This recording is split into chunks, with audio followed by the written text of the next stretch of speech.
Hey everyone, welcome to another episode of the No Limit Selling Podcast. Today, happy to announce that we're releasing an app. It's called Mindset Boosters, and it gives you the power to decide how you want to feel or act in any situation. And basically, it'll be in the palm of your hand. And on a particular day, if you're not feeling the magic, it's going to show you how to tweak your mindset. So you go at let's say confidence goes down to a 2 that day, we'll get it up to an 8 in like 5 minutes and go sell something, make it happen. So we're going to put a link for that in the show notes. You can install it. It's free. You're going to love it. But today we have two people that are experts in sales. And one of them is so intense about sales. To get a sale, he swam the English Channel. Steve, welcome to the program. Thank you. Appreciate being and here. Kurt, being like wanted to do one up better, he flew over the English Channel to get a sale. It's amazing. Gentlemen, welcome to the program. Thanks for having us. So brilliant. So, what's kind of interesting is, I can just imagine, a market, in Egypt, 3,500 BC, and there's some dude selling camels. And there's another dude down the street selling camels. And dude 2 is doing way better than dude 1. And he's wondering, what's he doing different? Like, we've been selling for like forever. And somebody had come across a sales training manual that was the original one for the NCR company, but they had to be ancient text as well. So this is an art form we've been doing for a long time, but yet it's still such a challenging thing to do, especially in challenging times. So today what I wanted to do was to talk about the challenges in our current climate. So we're going to look at 9 challenges, how to overcome those in 2023. But before we get started, what we're going to do is, Steve, why do you think a lot of salespeople find it challenging to sell? Well, if I'm looking at them from the outside, I'm recognizing that most people don't define professional sales properly. And so as a result, everything else goes off the rails. Most people think the word sales means persuasion. And some people think it means tricking somebody, but it's somewhere in there. And that's not professional sales. And although persuasion may be part of it, that's not professional sales. Professional sales is about hitting a number by a certain date. So it's usually hitting a number at a certain date every month, every quarter. So to set yourself up for long-term success is not about one-time convincing somebody to buy something. And I mention this because the skill that you think you need, if you think that sales is about convincing, is how to sell. Everybody I've met knows how to sell because selling is easy. Have a conversation. But hitting a certain number on a certain week is a different skill. I call it strategic pipeline management. Most people don't have that in the same way they don't have strategic time management. They just sort of maybe notice how much time everything takes, but they're not strategic in their time management. In that same way, it's a different skill and they do different things. So they fail because they don't practice strategic pipeline management. Okay, so a couple of things. Number one, where you went with that is not where I expected. But where you went, I think, is like spot fricking on, which is like, it's a business. It's about hitting numbers and doing it consistently so you see the long-term growth. I would not have defined it that way. I would have defined professional selling inaccurately. So thank you for that. Kurt, why do you think people have so much difficulty selling? Like there's a stat, I don't have it in front of me, but I'm going to make it up just as all good show hosts, that, something like 60+% of salespeople have difficulty asking for the sale. They'll talk around it, but they won't just say, dude, sign on the line, or some variation of that. So why do you think sales is so challenging for so many people? Yeah, I think Steve hit it very much on it. It's like too many people think of sales as persuasion and trying to convince somebody. There is nature to that, but I think the best salespeople, they're not trying to sell. We have to hit our numbers. You're right, Steve, but they're trying to serve. And so I'm working for a company now. I have to hit those numbers this quarter. That's very important. But many of the clients that I've worked with in many different industries, they will work with me repeatedly at different companies or companies I buy because they trust me. Some cases I've told them this is not the right product for you. And so, it's no problem asking for the sale if you actually believe that what you're selling is a help and a solution to a problem they have. It's only hard to ask for that sale if I really believe that I'm trying to convince you into something that's not really going to benefit you and I'm just trying to get the money from you. But if I think that my solution is actually going to change your life or change your business, of course, that's easy to ask for at that point. Brilliant. So I'll give you my definition of that. I think ultimately, at the end of the day, sales is about relationships, and the most important relationship is the one we have with ourselves. And I think that sometimes gets in the way of. I think I saw this stat somewhere. If a salesperson thinks $500 is a lot of money, they'll be more likely to discount the price when the client says, "Oh, that's too much." Oh, of course it's too much. Let me discount it for you. And so let's play a game. And this is the game we're going to play. The game we're going to play is 9 ways to make salespeople better. And we might go into an overtime round. And what we're going to do is we're going to start with Steve, and you're going to come up with one way you think salespeople could get better. Give that piece of advice. And then we'll go to Kurt, and they'll give me enough time to come up with something. And then we'll go around again, and let's see how far we get. Okay. I don't know if this is cheating, but my first piece of advice is maybe it's either 1 or 5 all in one, but I'll give it to you this way. I think that customers, all customers, including us salespeople when we're customers, have 5 questions in their head, whether or not they ask them. And those questions are sort of easy to ask, but hard to answer. What problems does this salesperson solve? What makes Mm-hmm. them different? What makes them better? What makes their solution ROI positive? And finally, why does the salesperson even think that there's an actual benefit? What is their point of view, as I call it? So, salespeople anticipating that the customer is wondering those 5 questions and then spends the time developing great, impactful answers will arm themselves with these 5 value statements that'll help them dance through almost any sales conversation they get in. Love that. We're going to Especially the write one that about, down. especially the what makes us different part one. Love it. Number 2 to you, Kurt.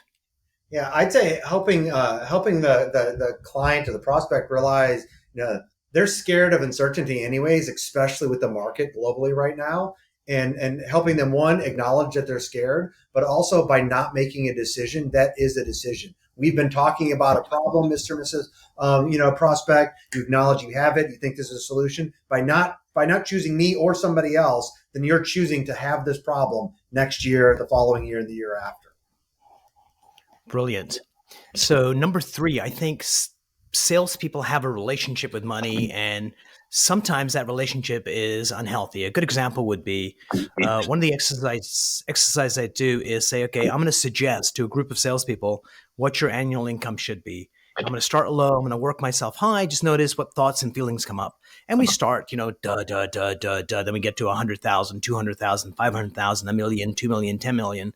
And then I ask them, what did it feel like when the numbers are way lower than you're earning right now? It's like, that's not me. What did it feel like when we got to what you're earning? Felt comfortable. What did it feel like when I said something slightly higher? Felt awesome. When I got a lot higher, then it's like, oh my God, I was thinking I'm working all the time. My kids will turn to drugs. And we start telling ourselves stories. And that kind of indicates our financial thermostat where it's set. So if your financial thermostat is set too low, doesn't matter how much sales training you have, you are going to gravitate towards that thing. And I think part of sales is getting a better relationship that you have with money. Thoughts, comments before we go to you, Steve? One of the books behind me is a millionaire mindset, which talks about I love how it. we develop these thoughts about money from early on, and it impacts everything we do, and including the customers we talk to about money, and how upset people will share all kinds of stuff except about money. So I Oh, think you're absolutely. exactly right on that one. But so So to expand on number that. 4 to uh, you. Oh, go ahead. Okay. So I had when I in 2008 I had this life-changing experience. I swam the English Channel. And what I learned about that experience was it wasn't just about so-called getting in shape. What it was there were 3 things that makes the English Channel the hardest open water swim. Cold water, really cold, rough water, jellyfish. And what I've learned, and I launched a company the year after that in the middle of a recession, which is this company I'm working in now. And I learned that every big challenge always has cold water, rough water, jellyfish. Water you don't want to jump into, water that makes you feel like you're drowning. Jellyfish are things you're afraid of and you would try to avoid. And so what you need to do if you're going to go after an amount of money you've never gone after, you've got to say to yourself, what is the cold water and the rough water and the jellyfish I'm going to encounter in that process, which I would not encounter if I was going after a lower number. And let me be determined to overcome those as opposed to having those as ready excuses in my back pocket. I've heard people define excuses as a well-defined lie, a well-planned lie. So we Yeah. already know we're going to have cold water, rough water jellyfish. Let's plan for that. And let's, like, for example, as you're closing more sales, you run out of time to prospect. So how are you going to overcome that? That's the rough water. How are you going to change your time management to make that work? I love that. Like in some movies, they have, the evil entity, you can't know its name because if you know its name, it loses its power. And if you know what the rough water is with the jellyfish, just articulating it, because most people just kind of hide from it. So it's like even scarier. If they get to name it, then they can like call up Kurt and say, "Hey, Kurt, here's the rough water for me," or call up Steve. Here's the jellyfish. Help me figure this out, and you will. So, Kurt, number 5 to you.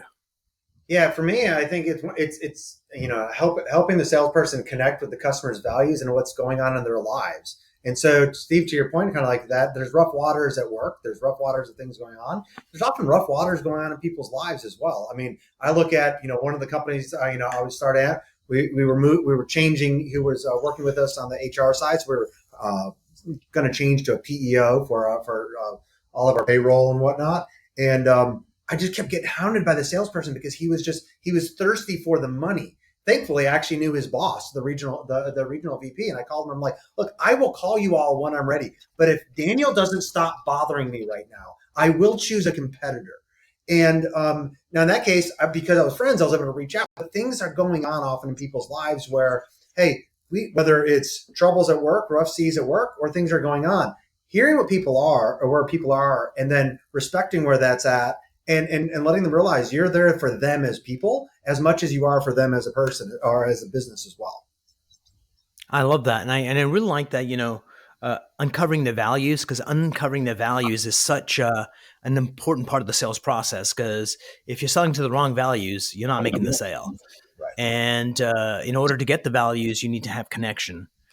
So one of the questions that I love, I'm going to make this my number 6, is not so much, Kurt, why did you do that? Why did you do that? Automatically gets Kurt to bring up his defenses, whether he wants to or not. But how did you decide to do that? Customers always go, huh? And you can see them thinking about what was the process they used to come up with that decision. How did you decide to do that? And that gives salespeople such a valuable set of information about what's happening in the other person's world. And it also sets you apart from all the other salespeople because they're all about the why. And I know that's in vogue right now, but the how question gives you information you can use and help the client in a more significant way. Number 7, Steve. Okay. Well, I was gonna go with a different one, but because of what you just said, and I agree exactly with what you just said, finding out, like, asking people how are you gonna make a decision going forward, you get a worse answer than the one you suggested, which is find out their past buying patterns, their Oh, past buying huge. history. And I think actually when you want to avoid being a pushy salesperson, what's the difference between pushy and not pushy? The pushy person never asks about past buying patterns. They just ask, are you going to buy this thing today?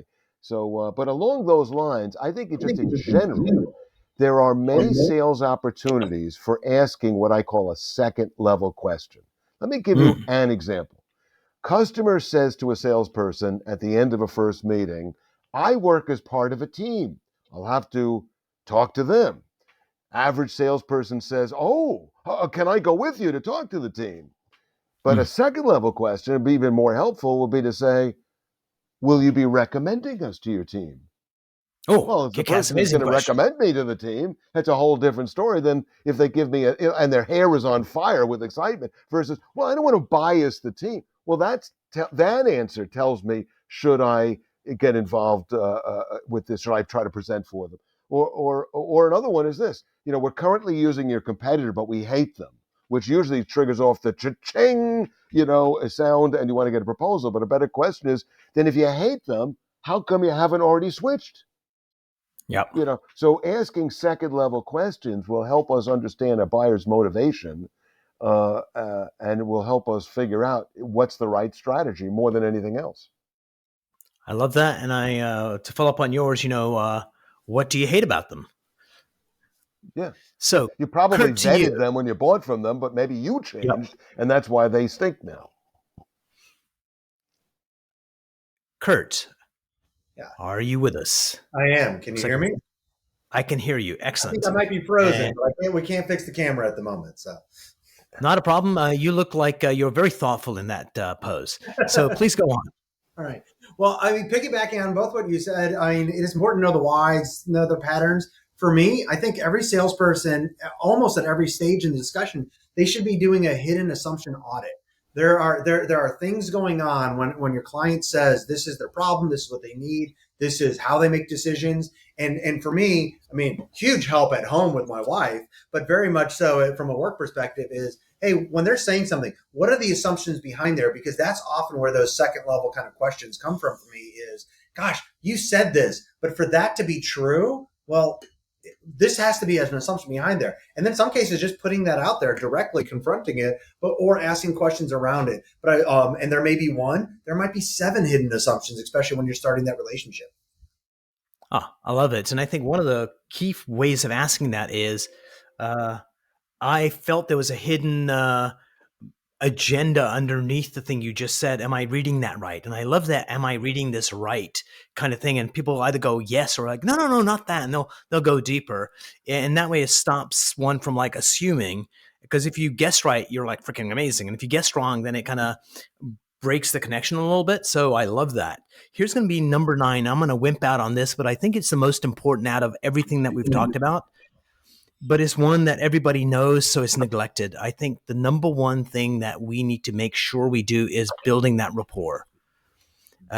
It's the fundamental. The deeper the rapport, if you get it done really well, then you hear your potential customer saying, I shouldn't be telling you this, but I don't make the decision. This is how it's made. Or so I think rapport is like so critical, not only in sales, but right now you're probably taking someone in your family for granted. And so if you take the time to match volume and speed of speech and gestures that sometimes I hear from people saying, I was at one of your workshops and I started using that with my teenage son, who used to talk to me and thought I was like Superman, but now it's like one-word answers. And as soon as I started using rapport, we're having conversations again, and it's like pretty magical. And if you can sell your teenager, you can sell anybody. So we've got some time left. So Kurt, why don't I let you kind of take the floor, and which direction should we what's something we should address as a trio right now that would help people in 2023 out, salespeople? Well, I mean, I actually like, how do we get to that rapport a little bit? Because for me, we may each have different tips about how do I actually get to that, or how do I know that I'm there? To your point, when I get that example that comes back someone afterwards, I know I had the rapport I was connecting before. I'm looking for often in that conversation, you got that right. Like those words, repeating to somebody the problem, the solution, or what's going on. When should I call you back? When I get interrupted, and whether it's my wife or the prospect tells me, you got that right. There's not anything better I can get than that, than actually getting the check in the mail. I love that. And of course, if you get the shut the hell up, that's from your wife, that's not good. No. Steve, what would you like to share? You know what? I'm also going to leverage off on, there's an intuitive, common sense rapport. People buy from people they like. That's those kind of rules I think are true. But how do you develop rapport in the end? Like, what's the mechanic? What's the formula? You got to meet people more than once. So the average person that I talk to, and I've trained 50,000 people, and since I do pipeline management, I've looked at 50,000 pipelines a million times. And what's the biggest problem with people? Their prospects don't have a next step. So they meet once and they don't have a next step. Well, if you want to have a rapport with somebody, the more times you get together, the more it changes everything. You're a total stranger the first meeting. The third time you meet each other, the quality of your conversation is different. So you talk to most salespeople and go, so tell me about yourself. Well, first I met, and at the end of the meeting, the customer kicked me out.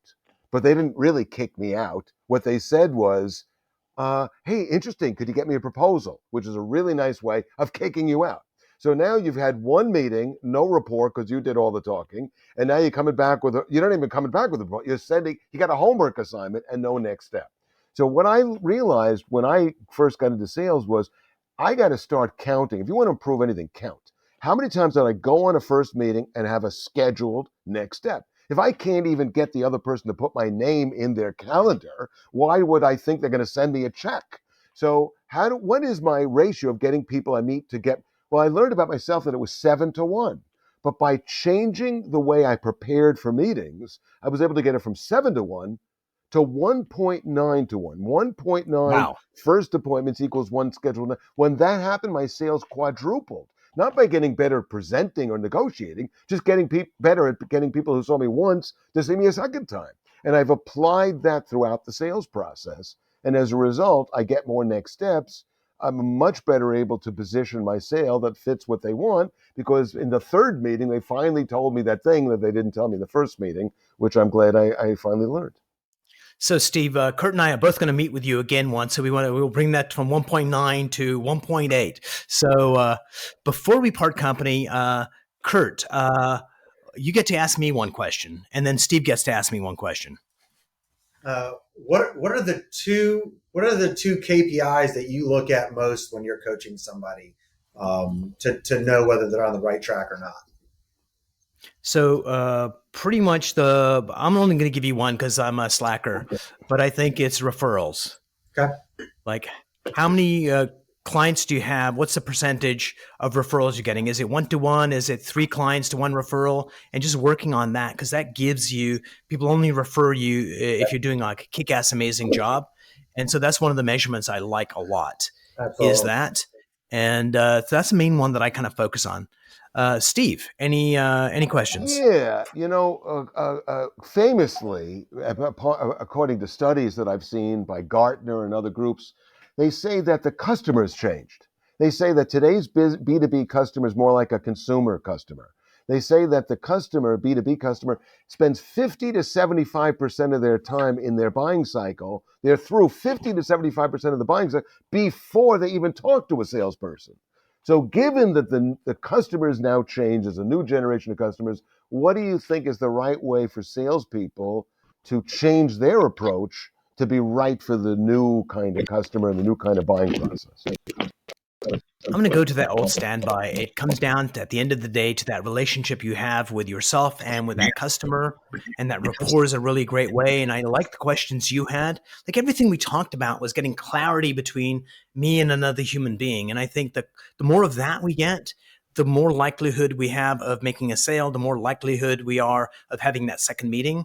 And the more likely we are to be braver to do those follow throughs. I was at a sales team and this guy landed a sale.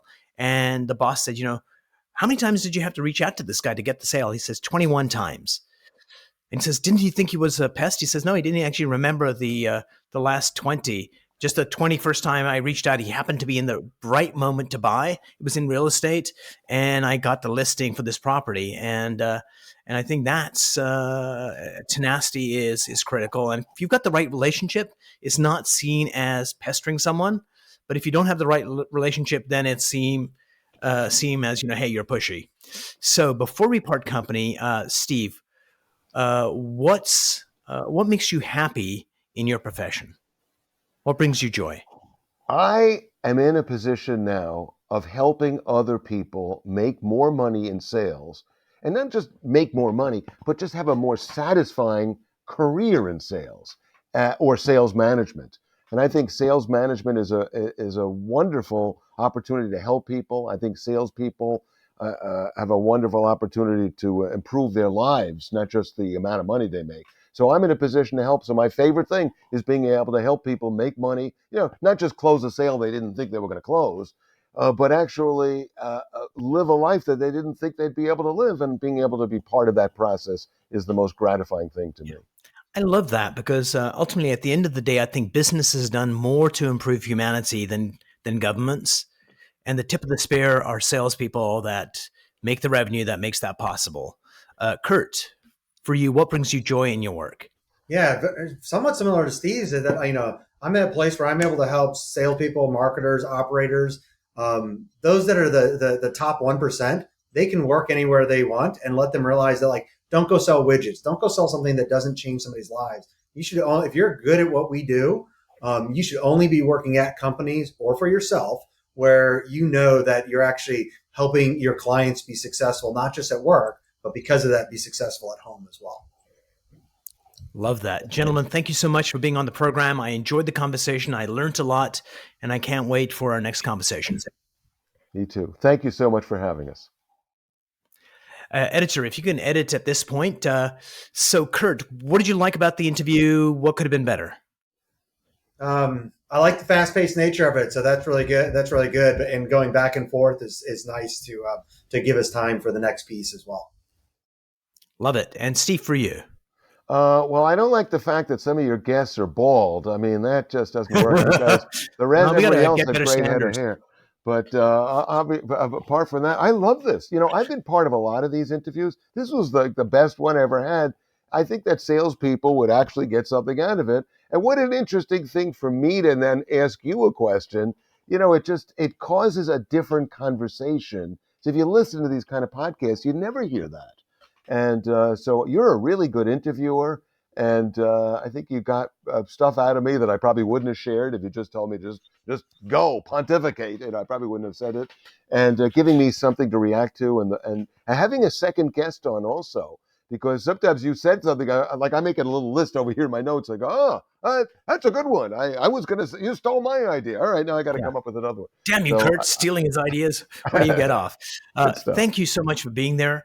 I got two asks for you guys. One is, if you think of other people that would be good for the show. 1.2 question is, would you guys like to come back on? Because I think we could do this, once a month or something, because we have a good chemistry. And I think I'm thinking of kind of going on Clubhouse as well, where there's like more interaction, more salespeople, and that'll be good for client acquisition for all of us, because sometimes it's going to be like, oh my God, that Kurt guy's for me, or Steve's for me, or Umar's for me. And I think it just, at the end of the day, as long as we help people, that's the main thing. So you guys open to both of those? I'm totally open to it, as long as Kurt tells me some of the movie stunt adventures, because I want to hear more about that. Before we go. Yeah. And so the second main ask is, I'm going to send you a copy out of the app. It's coming out, and let you guys play with it. And any feedback on that would be like kick-ass amazing. Okay.